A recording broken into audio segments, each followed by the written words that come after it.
Hello, everybody. Welcome to Take the Black Live, the show where myself, hideous left eye gargoyle Dan Selcke, and editor of winterscoming.net, talk all things fantasy, sci-fi, TV, and movies with my co-editor, Daniel Roman, also an editor of Hello. winterscoming.net.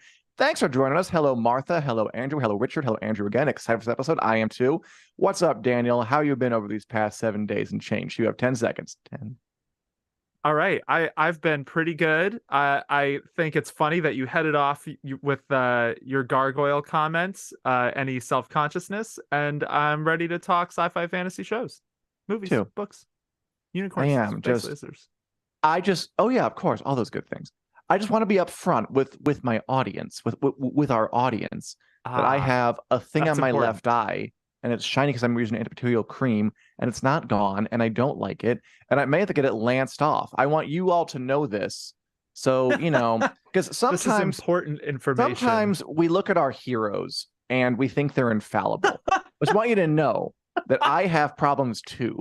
So I'm not above anything really. But anyway, That's good. yeah, I'm glad that you clarified that. This isn't an invincible situation. We're letting you know up front of the fallibility. exactly. With the gold ring. I have gotten the weirdest advice, by the way. Okay, really quick story before we go on. I had one friend tell me it's caused by eyelash infections, and they recommended to pull out like Ooh. the right eyelash.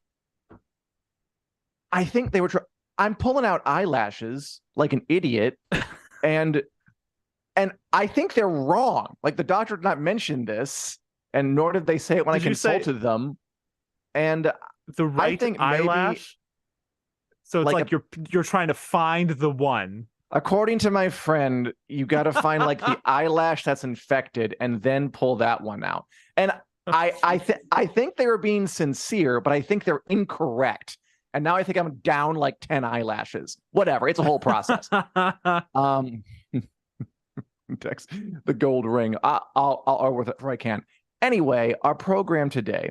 Let's begin Yes. with Game of Thrones spinoffs, because there are now two of them officially in proper development, both House of the Dragon Indeed. season 2 and now A Knight of the Seven Kingdoms, The Hedge Knight, very long subtitle M episode 1.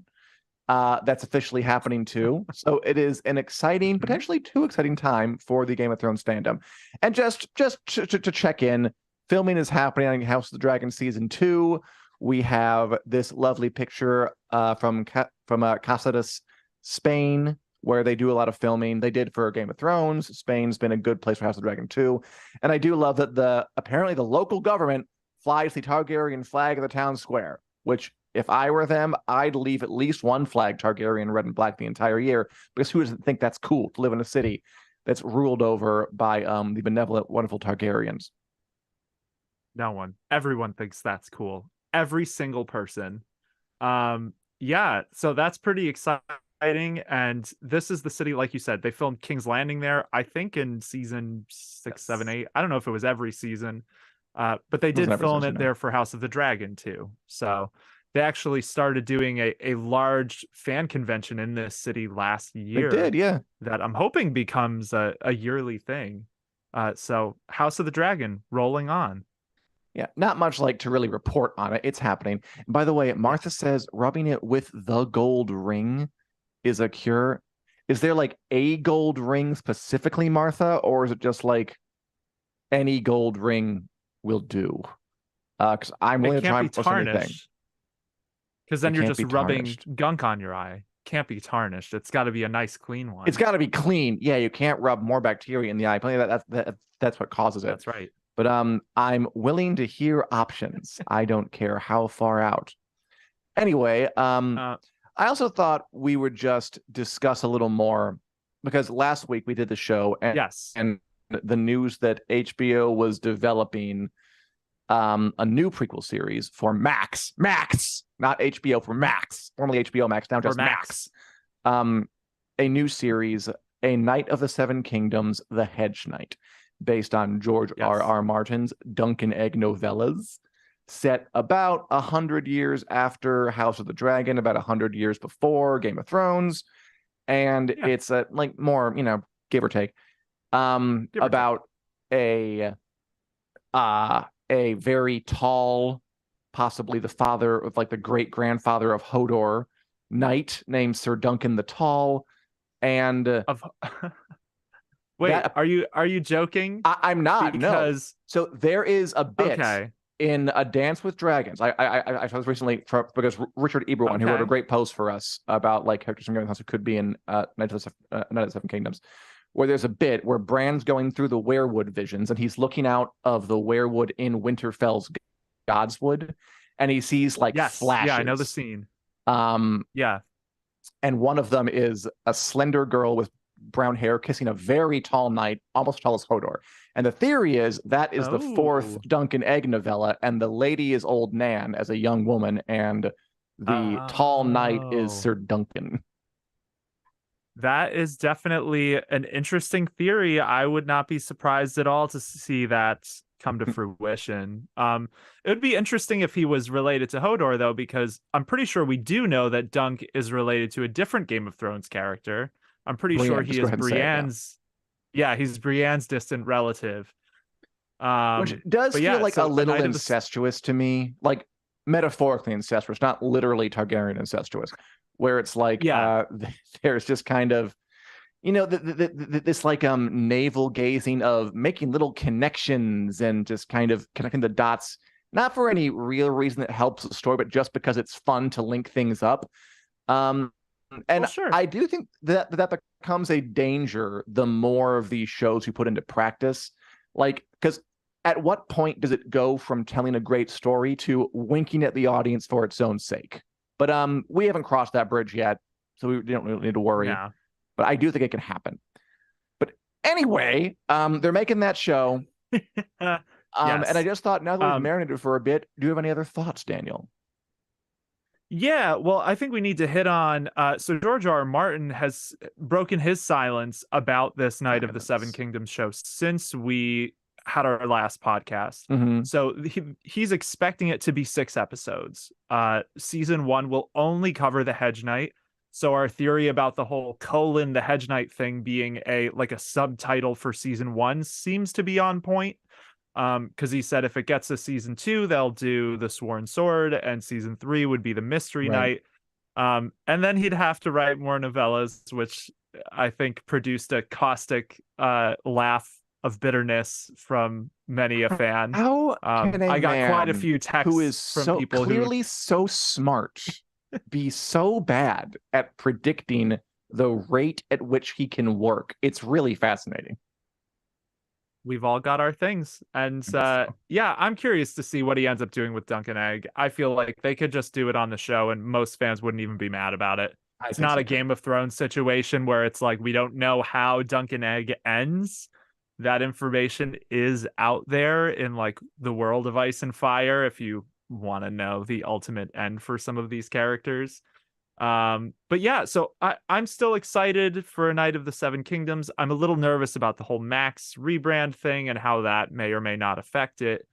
And I think in terms of over like diluting things by cross references, I was surprised that House of the Dragon did it as much as it did, actually. Hmm. So I think Did it much? Duncan Egg I mean, just the whole Aegon, Aegon and his dream and stuff like that. Things Yeah, I which mean, but weren't that like wasn't talked really a about. part of Game of Thrones. Like that, and that actually inspired the characters. Like that one I thought worked because it had a role to Oh yeah, play in the story itself. And it wasn't yes, really a I big agree thing with that. in Game of Thrones. Like a cute one would be like, I don't know, the Targaryen looking to the camera and being like, "An Aegon will never sit the Iron Throne again," or I don't know, something like that. Like a Targaryen with dark hair, that's impossible. Like some cute little crap Yeah, like that. They haven't done that. yeah. Um, Hopefully we avoid that kind of stuff. I think Duncan Egg, especially, Martin does the small nods in Duncan Egg he to his main does. series. So we'll see those, I think. Like I'm Walder not Frey, I think disallowing you them. pointed Yeah. this out to me. Like Walder Frey's in Dunk and Egg as an annoying child in one scene. So I'm sure we'll get stuff like that. But yeah, I Old hope they man generally is in Dunkin' Egg. I mean, maybe. We maybe. got Brand's teacher is probably in Dunkin' Egg. Anybody else? Oh, Yes. Maester Aemon is in He's Dunkin' Egg. definitely in it. Yeah, he would be Who the old who was man the at the last Night's one? Watch. Maester Aemon. Yeah. Oh yeah. Yeah, Maester Aemon. He's off screen, but they talk about him a few times. And then I like you bet he'll said, show Brynden up. Rivers, the Blood Raven, is a Yeah. character we'll definitely meet. And Walder Frey But as like a little so snot-nosed 4-year-old jerk face is pretty fun too. Like, of course, Walder Frey is a checks out. difficult, objectionable kid who nobody likes. So that Yeah. that does make sense. Who hates weddings? Yeah. I broke my pen. But yeah, that's happening. Basically And any character in their 90s could be in this show in some way or another. Any and character who's in their 90s in Game of Thrones. there That were a narrows it down a few. bit. I There were mean, a few. it actually does. And by the way, Martha, thank you. Any gold ring will do. It's good to know. Although Smeagol's is best, I agree, but that's hard to find. There's only one of them. And Camilla agrees with Um, me. I assume about in metaphorical incestuousness. And finally, what else did Martin say about all this um, speculative stuff about prequels and sequels and spin-offs and such? Yeah, so there was one other big update. I think this is a bigger update that he gave, which basically a while back there had been stories running about the Sea Snake and 10,000 Ships. That's the Nymeria spinoff and the Corlys Velaryon Nine Voyages spinoff Mm-hmm. potentially being shelved because they were removed from the website of the production company of Vince Gerardis, who's involved in basically all of the Westeros screen adaptations. Martin Well on remembered. his blog said he doesn't know where people get these things because both shows are still very much in development. He said he actually just had a meeting with the writers for the Sea Snake like a couple weeks ago. So good news for people hoping for Nymeria and the Sea Snake. They are not shelved. They're still working on them. We don't know if we'll actually see them, but nobody has axed them quite yet. I I said it last week, I'll say it again. I hope they stop here. I think this is about. I think this is a place to stop for now. Maybe later, but right now, Aegon and House of the Dragon. No, sorry, Duncan Egg and House of the Dragon sound like good places to focus. Yep. I mean, even already, like the writer of House of the Dragon who wrote King of the Narrow Sea, which was a great episode, is Ira Parker is Yes. writing for Duncan Egg. And I'm like, that's cool, but that's someone who could have been making House of the Dragon great. Instead is going to be Yes. used to make a new show as good as it could be. I mean, it's good that that talent folk are getting jobs, but I just hope that they find the right people and don't spread themselves too thin. I think this is the place to stop, personally. But Yeah, studio's I going to completely studio, agree. and we'll see what happens. Yep, studio's gonna studio, and it seems like Warner Brothers Discovery is in a phase of trying to expand into their IPs right now, their well-established ones. So I'm nervous that we'll get more spin-off announcements, but I am totally with you. Oh, I yeah. think do Duncan Egg and House of the Dragon well, do those Sure. two, and then we'll talk about more spin-offs. I would have Don't preferred House of the Dragon like finish, give them multiple season orders, then do Dunkin' Egg after it, and then do something else. That would have been my preference. But I get it. They still want to cinematic universe. And as Robert Harris says, all these shows taking George and Martin away from the Red main story. Stop the show until it finishes a Song of Ice and Fire. Yeah, that'd be nice. That ship has left port, gone out into the middle of the Atlantic, sunk, came back up, continued its voyage to the opposite shore. That ship is so far gone, no one's getting it back. But yes, in Dreamland, it would be nice if he could concentrate, but he can't, and he never will, not again, unless these things tank completely. Yeah, so that's good news, right? Hey, I will always defend Martin with the take your time, write the book. He's a writer, I will too. In his late career, this is his masterpiece. But yeah, it'll happen when it happens. Will it slow him down? I mean, maybe, but he'd probably fill that time with something else if he wasn't doing this thing with He HBO. probably would. So He's a national treasure, maybe he that needs the man. balance. Truth. Just this Uh, smart, very kind of down to earth, articulate, semi genius person who just is terrible at concentrating on one thing. It's I have long since found it charming rather than infuriating, so that's nice for me. Daniel, yeah, what else is going on in the agreed. world of TV, movies, space lasers, robots, and swords and dragons? Well, speaking particularly of space lasers, robots, and laser swords, today is the season finale of The Mandalorian. Hit Disney Plus this morning, afternoon, Yup. whatever time, wherever you are. It's out now. The Return, and it's how'd you feel about it, Dan? We've both seen it, Yeah, so it was I'm neat. curious about your thoughts. I enjoyed it. I mostly, and just FYI, I want to do a little bit of spoilers, but not like all the spoilers. But then again, I guess my main problem with the Mandalorian I finale think and that's fair. the season in general is that I feel like after the first season, the show kind of lost track of what it wanted to be. And this whole Yes, season I agree with that. was this exploration of the planet of Mandalore and can we retake it? Can we resettle it? Which really wasn't on our radar at all earlier. And now there's a whole story about it. And we're ceding time to other characters who are interesting, but not the ones that really made the show work in the first place. I enjoyed it. My favorite moments were Grogu jumping up on little beams, Grogu being in danger. I Yeah, don't that was like. fun. That still makes me go, no, somebody get him. I like the dogs for being broken. That Yeah, actually felt um that was uh a moment. kind of important. Yeah. And Yeah, totally. the Mandalorians, they go and they fight Moff Gideon, they retake the planet, and the action scenes are cool.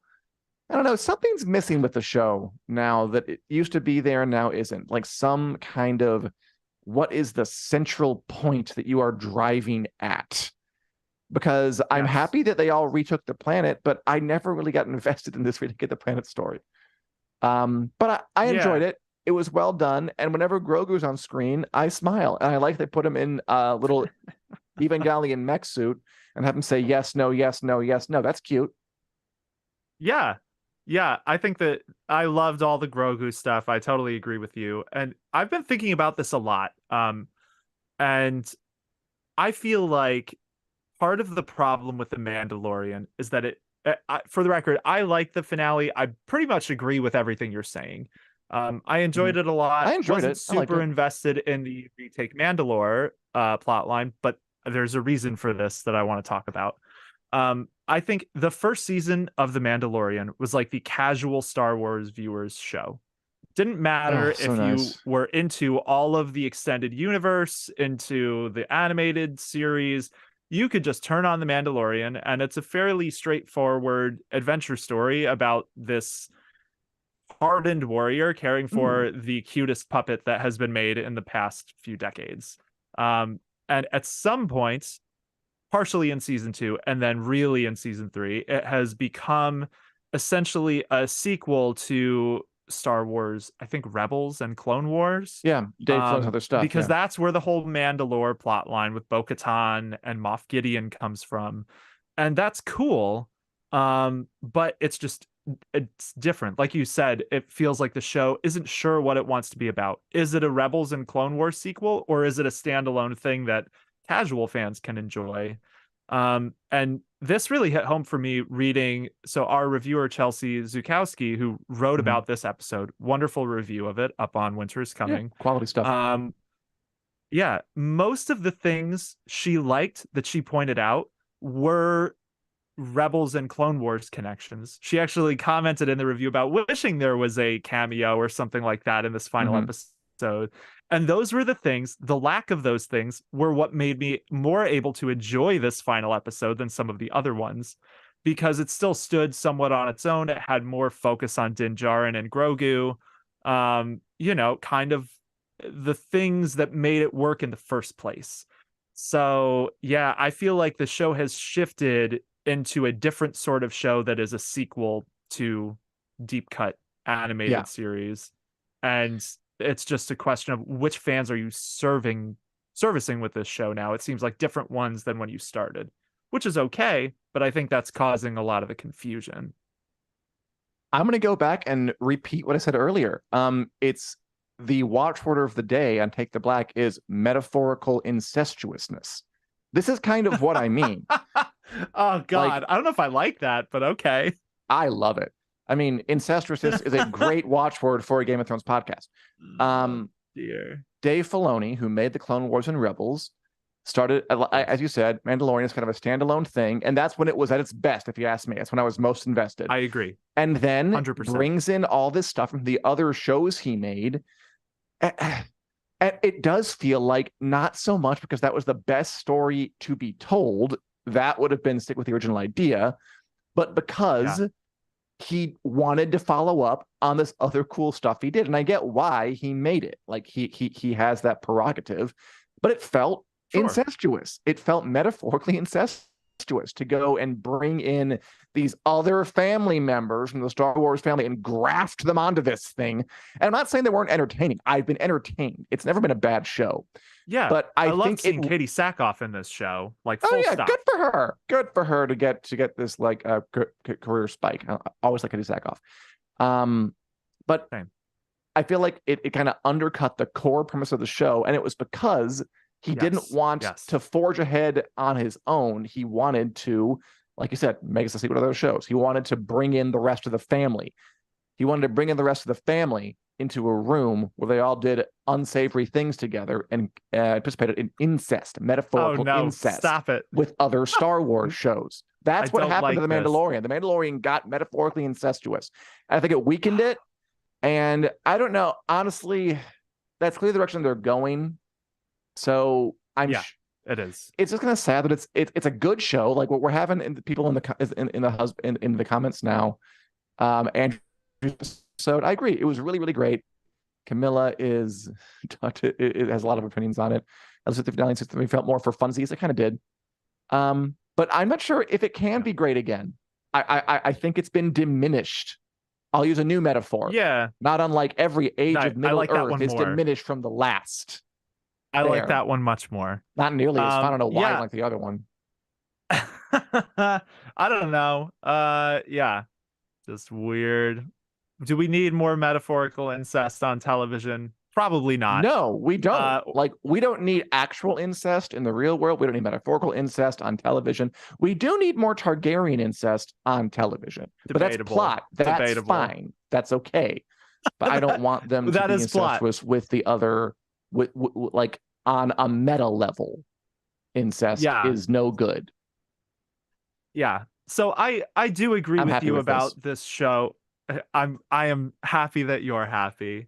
I think The Mandalorian, it is kind of unfortunate. I did think about the whole Book of Boba Fett thing during this finale and just how much more powerful, spoiler alert, the episode ends with Din Djarin and Grogu back together in a pretty happy place, and thinking about how much more impactful that would have been if the season had started with them being apart. Yeah. That is a really compelling full arc for a season that they totally, tripped over themselves because they're thinking too much about the expanded universe at the expense of the individual show.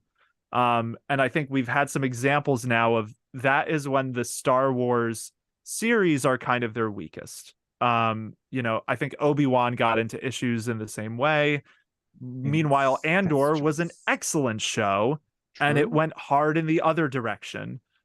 So I think it's not that there's not room for both of these things. You can have, Star Wars shows that service it's really like the Clone Wars and Rebels fans who are getting the most out of these Filoni era live action things. And I am happy for them. It is wonderful that we are able to see these Star Wars, Clone Wars, and Rebels arcs play out now in live action, that actors who appeared in those shows as voice actors are now coming back as in live action, like Lars Mikkelsen and Katie Sackhoff. All of that's wonderful. But I think I just wish that Lucasfilm had a clearer idea of that it was doing that and other things instead of kind of, messing up what was a really good show to serve that broader franchise engine. Like keep Ahsoka to be that type of show. It feels Sure. like Yeah. it's going to be because they have so many characters 100%. from Yeah. Rebels in it. Like it's essentially a Rebels sequel, and that's so fine.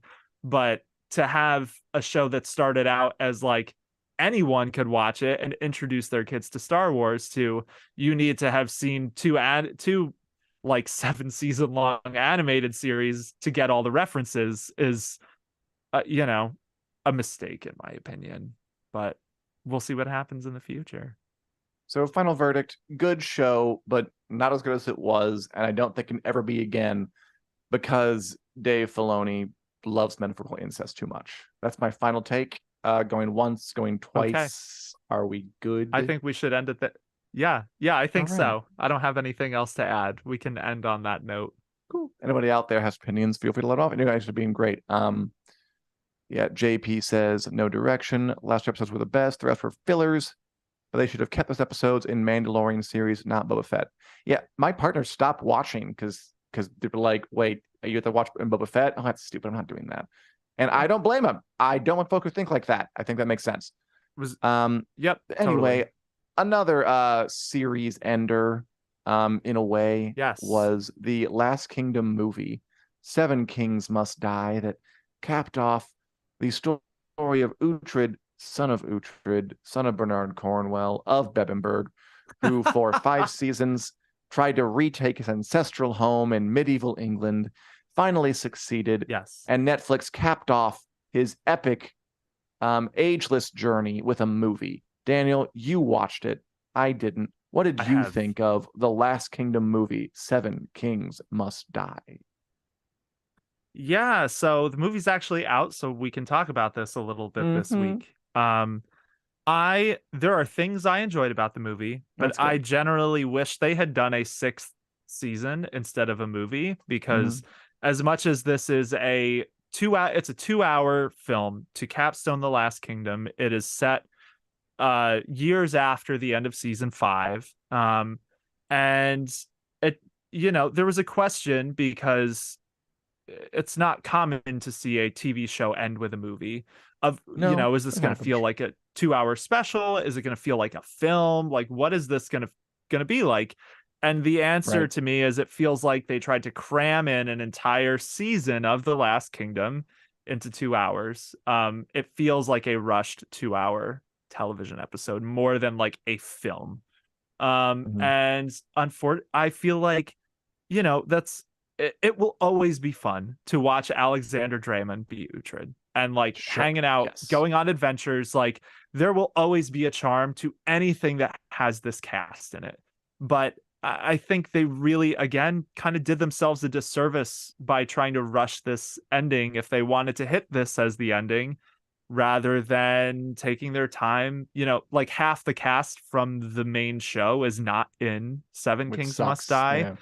which really sucks. Like Aylesworth, a lot of characters who Aylesworth. were crucial to the Last Kingdom are just mysteriously absent, and part of that is filming schedule stuff, and presumably, you know, that had to do with getting this thing into production really fast and just not having the groundwork laid for season 6 before they got there. So it's hard to pinpoint why it went down this way.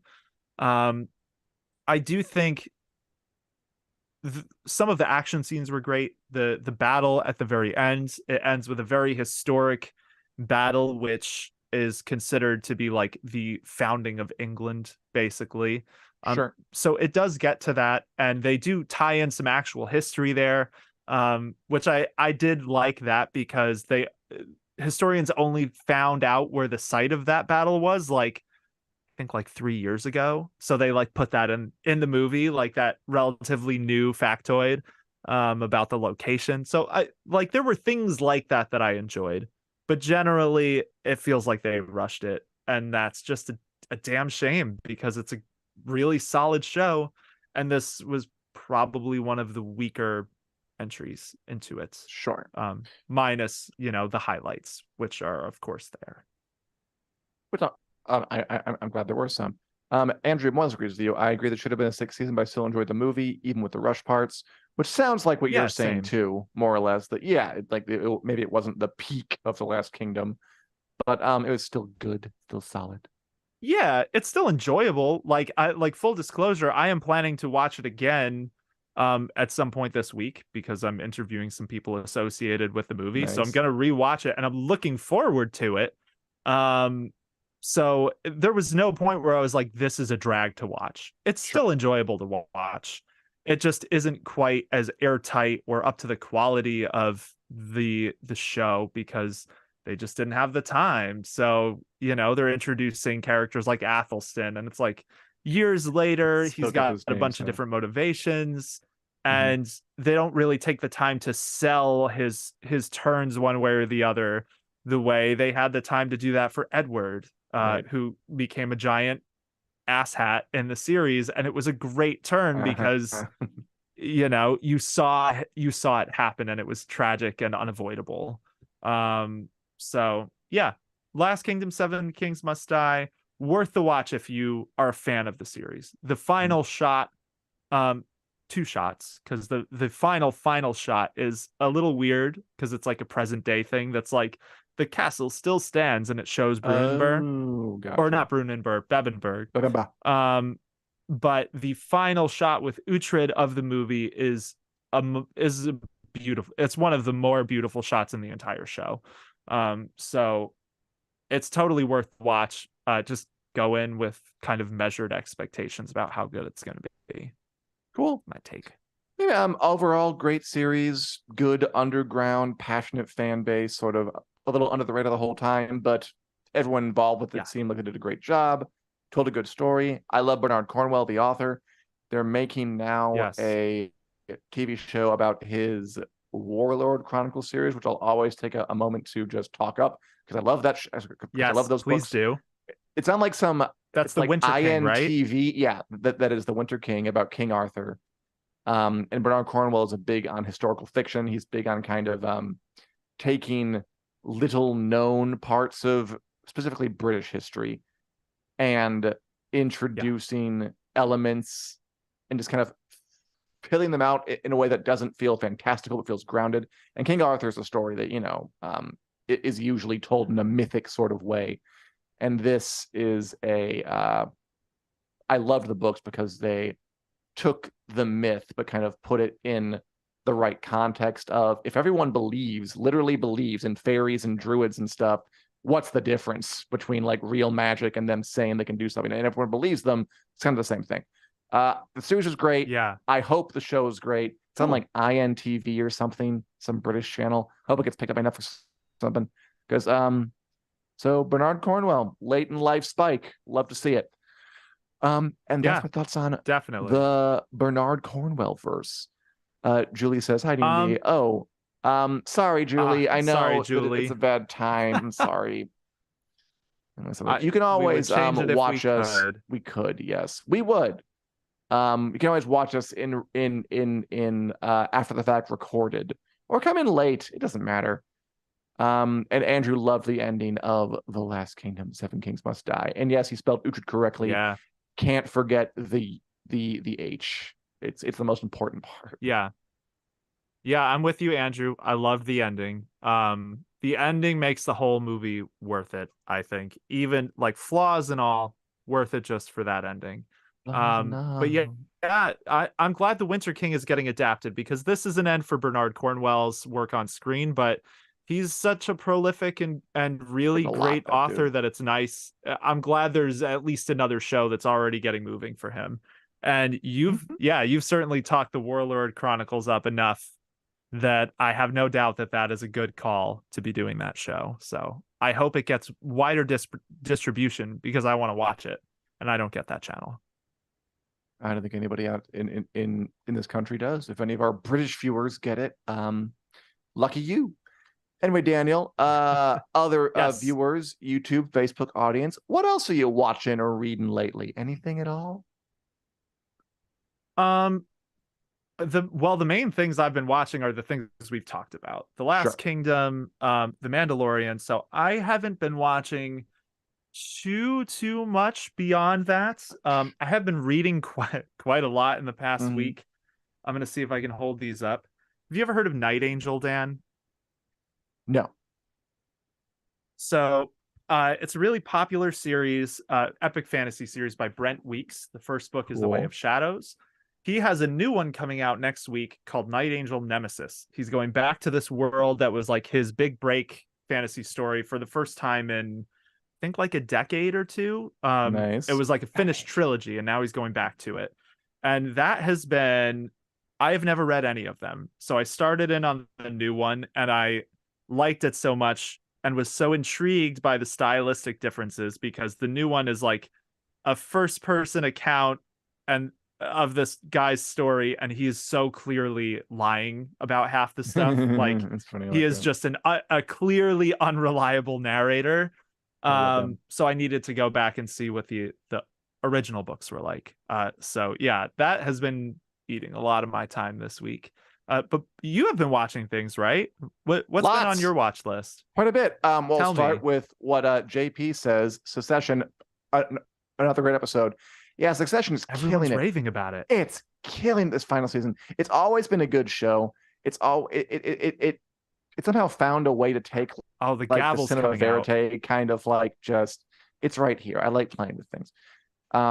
It somehow found a way to take like the cinema verite kind of like handheld, catching folk with the like kind of little nuance of conversation, just saying things offhand and make it feel Yeah.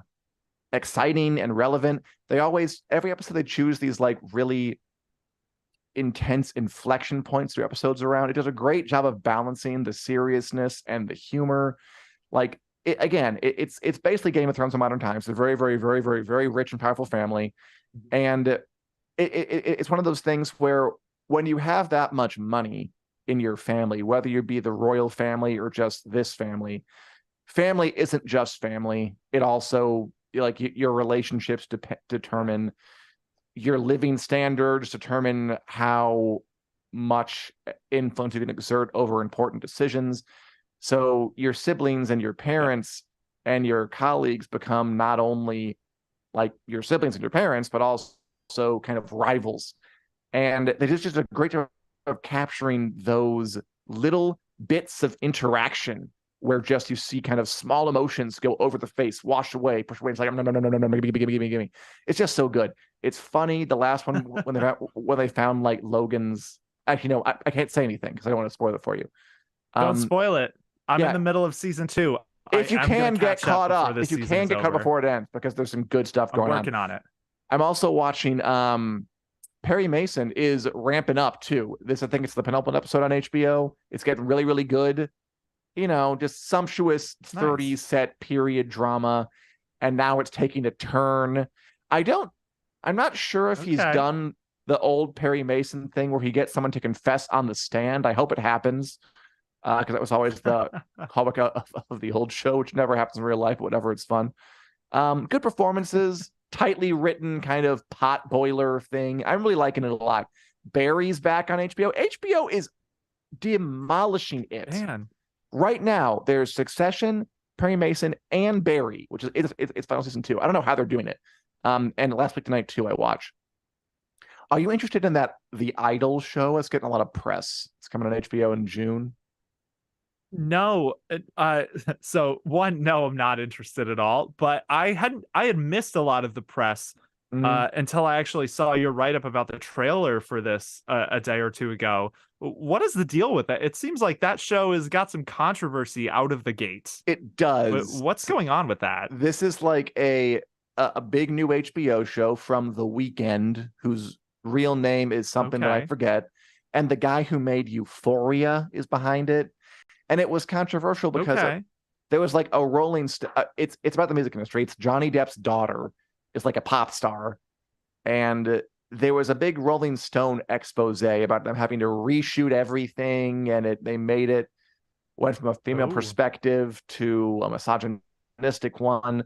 And then they just be like, no, we reshot parts interesting. of the pilot. Nothing else got reshot. You're exaggerating things. So it kind of has, I mean, it's in the conversation. I'll say that. The trailer kind of looked like a standard sort of biopic-y thing. But I don't know. Also, I've never watched Euphoria, and I'm not sure I will, because I I'm don't there know. with you. There's like I don't know what I'm not sure what I is throwing me off. A sleaze factor I don't like. I don't know.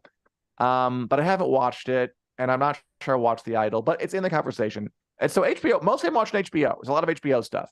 Other than that, Yeah. not really much. Well, you're holding down the HBO front because most of Ooh, Love those, and Death. it seems like HBO is having a banger of a time right now, but not a lot of like genre television, which is probably why I haven't really been watching because Sure. that's what I'm spending most of my time watching. But it's nice to see shows like Succession and Barry killing it. And The Idol, yeah, I so I need to actually read up on this because having Yeah, go ahead. it's interesting to think about it as having those elements of misogyny in a show that feels like a biopic about the music industry, because obviously those are relevant themes to discuss if you're going to talk about the music Yeah. industry. So, I suppose a lot of it will depend on how they handle it, but those ideas being present to me is not an immediate red flag if it's about the I treatment of a agree. young pop star in the music industry. I think it'd be dishonest not to touch on that to some extent. But again, I don't know anything about the show, so I'm gonna have to research that now because I'm curious. Yeah. I mean, you might not watch it, but yeah, read up the controversy. It's interesting and stuff. By the way, Martha, you watched Euphoria, High School Sex and Sex. Did you like Euphoria though? Was it good? Something about it is just kind of You did leave not. that part out.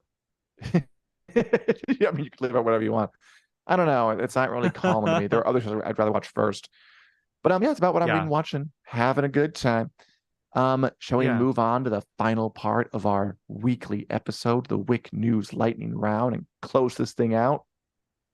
Let's do it. We're moving with lightning speed through the show. We might as well keep that trend going in the world famous Wick News Lightning Round. Also, Martha damning Euphoria with faint praise. We asked her, "Is it good?" And she said, "Good music." Robert Which Harris says, not a good show at all. fair enough.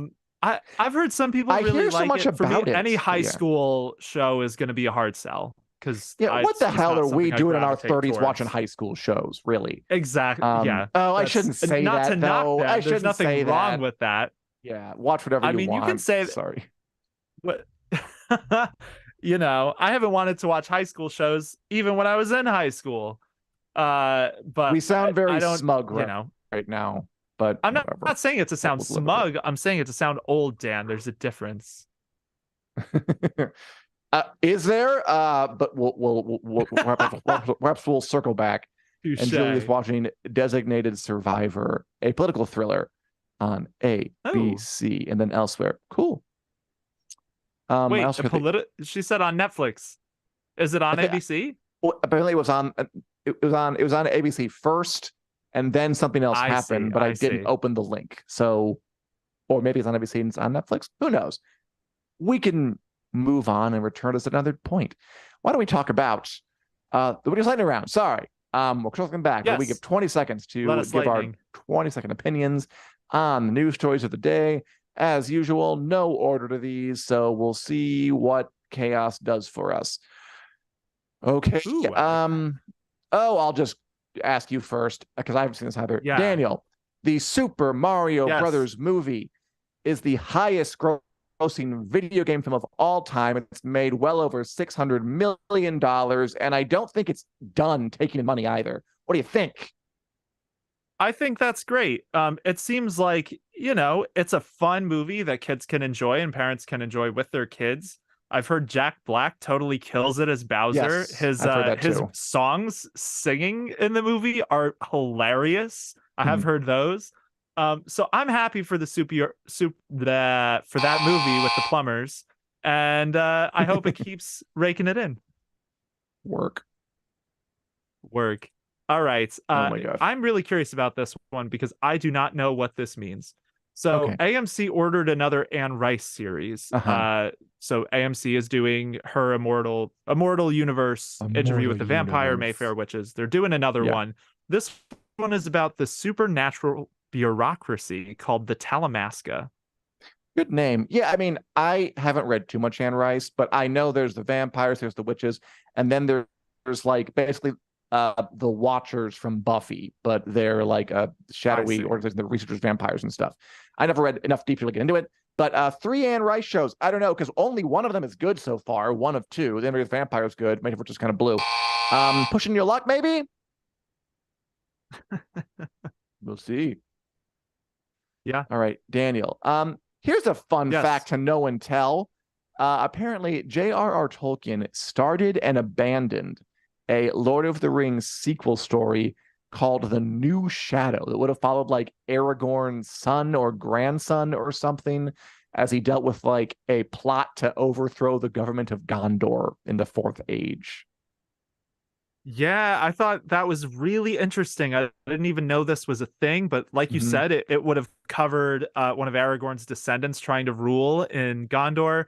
And basically, Tolkien scrapped it because it felt kind of To Game of Thrones, like it almost undermined the point of the Lord of the Rings. It was a bleak kind of return to, and things are still awful, and that just didn't sit right with him. So it sounds like it was for the best, but I'm curious to know more about it. Fun fact to know and tell. Oh yeah, there is, Andrew. We'll get to that. All right. Yeah, we got you, Andrew. Yeah, so this is cool. There is a new trailer out. Teasing production has started on The Penguin. The Penguin. We all wanted this, right? Yes, the spinoff to Matt Reeves's Batman, the Batman movie, starring Colin Farrell as the Penguin. It's coming out at some point this year. We all wanted Colin Farrell under 80,000 pounds of makeup, looking his full Tony Soprano prosthetic fantasy, just being the Penguin in a show of his own. I mean, it might be good. Yes. It was just too much. I just kind of wish they would make things feel more special. I don't know. I probably don't have time to watch this. I don't like it, honestly. My gut reaction is it might be good, but I don't really. I just don't like the spiderwebbing out of stuff.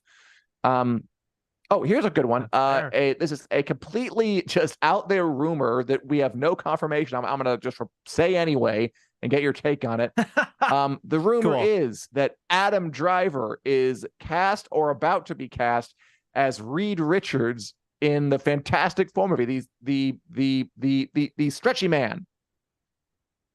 I feel like this is hard because if I comment on it and say I don't like it, and then he is cast, I'm gonna just sound like an asshole. But I'm not an enormous fan of this casting. Okay. Yeah, I mean, part of that is I'm just so used to seeing Adam Driver in cynical, dark roles, and Reed Richards is not that. So we'll see what happens. But I hope that's not true. Give him range.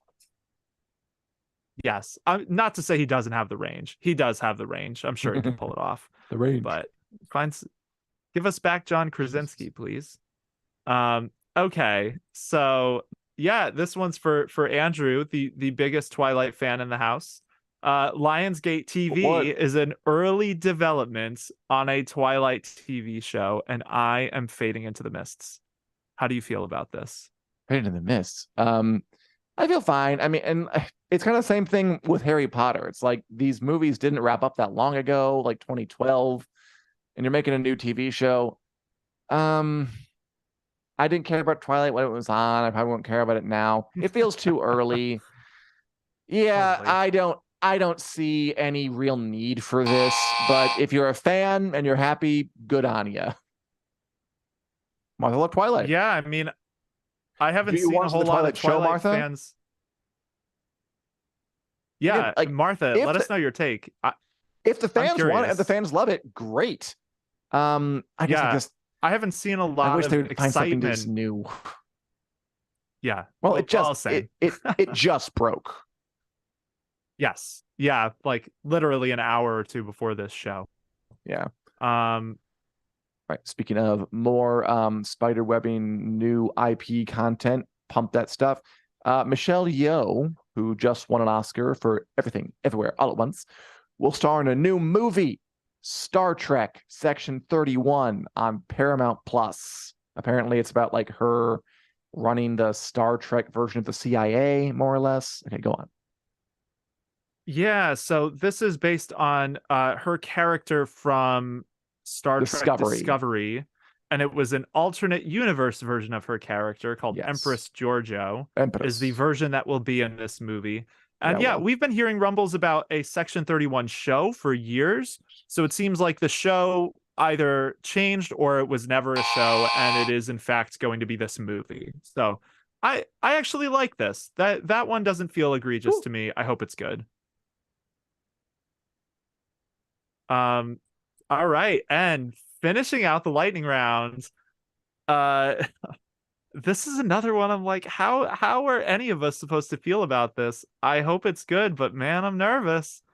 So Paramount Plus is developing a Galaxy Quest TV show. So if you're not familiar Mhm. with Galaxy Quest, it was a popular 90s Oh, movie with Tim Allen and Alan Rickman, Sigourney Weaver, a cult classic 90s movie, there you let's say. go. That's true. Yeah. They were Coronation essentially Lube. like they were actors who were in a Star Trek like show who then later in their careers they get abducted by actual aliens who think that they are their characters and want them to help them win a space battle. So Yeah. a show of this is happening. What's the deal, Dan?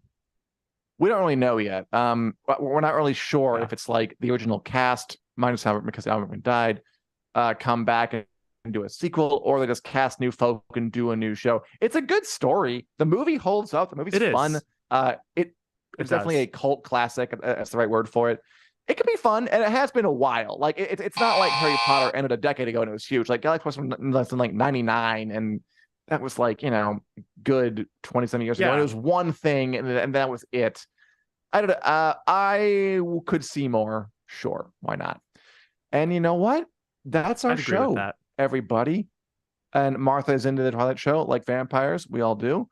Yeah, good for it. I guess I wish they just found something new rather than just rebooting Harry Potter, Twilight, yada yada yada. But it could be That's great. right. Why not? Get off our lawn, studios. Get off our lawn, studios. Thank you, Andrew.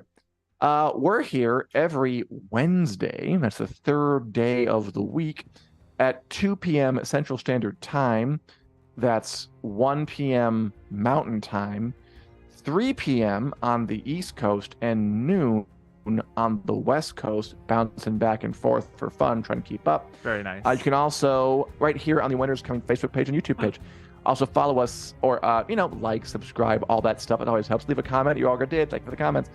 You can find some downloads in podcast form via Google Play, iTunes, wherever podcasts are available. See you next week. And I know you all want to just mock me for my bulbous, disgusting eye. So when Everyone the camera forgot. cuts, you can just have your fun. Bye. Take care, y'all.